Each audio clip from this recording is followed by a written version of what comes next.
Thank you. Well, scam victims could automatically get $3,000 back from their bank or other companies under a new government proposal. Long-awaited details of scam laws are being released today, and this is one of the major changes being proposed. National Consumer Affairs reporter Michael Atkins knows all about it and joins me now. Very good morning to you. Michael, what is the government proposing for scam losses of $3,000 or less?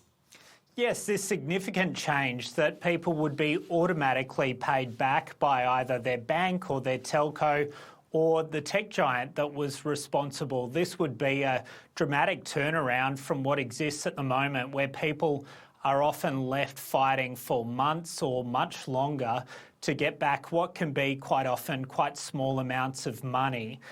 The Assistant Treasurer Daniel Molino was asked about whether this would make people blasé about looking after their information when they were making payments, or whether it would encourage criminals to target the system. And he said he didn't think that was the case because it was only for $3,000 or less. And what it would do is it would mean that, people wouldn't have to fight for lengthy periods to get their money back. But also it means that companies wouldn't have to devote what can be a lot of human resources to assess these sorts of disputes. And it means that they get wrapped up quickly, and that the bigger losses, which do require detailed investigation, they can save their resources for those bigger amounts. And so what has the reaction been to this, Michael? Yes, we've just spoken to Stephanie Tonkin from the Consumer Action Law Centre. She says she welcomes the $3,000 but thinks it should be much higher, thinks it should be around $10,000 in order to really knock out a lot of the lower amounts that clog up the dispute resolution system.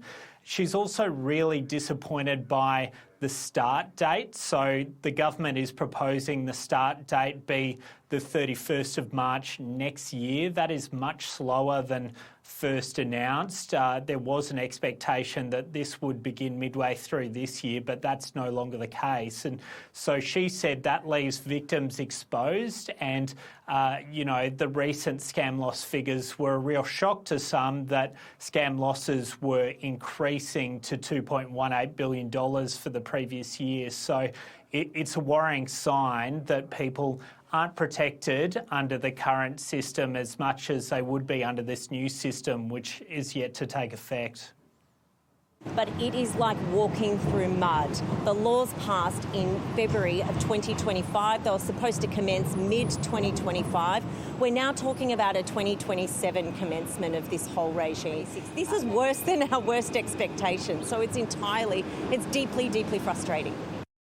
So, Michael, can you remind us of what types of companies these laws will cover and how they'll work? Yes, this is a landmark reform from the Albanese government, one it's promised for years. And so it covers three key sectors: banks, telcos and digital platforms, so big tech giants like Meta. And what it will do for the first time is give them specific obligations about what they need to do to detect and prevent scams. For banks, it will be things like making sure confirmation of payee is in place so that people know who they're paying and that they're checking that the account details match before a payment goes through. But there's also obligations, things like that have never existed before for the tech platforms, things like verifying their users, verifying who the advertisers are, and acting quickly once dodgy scam content is found. So really significant changes that are yet to be put into place and that the government's asking for feedback on right now. Michael Atkins, thank you. 5 of 7 men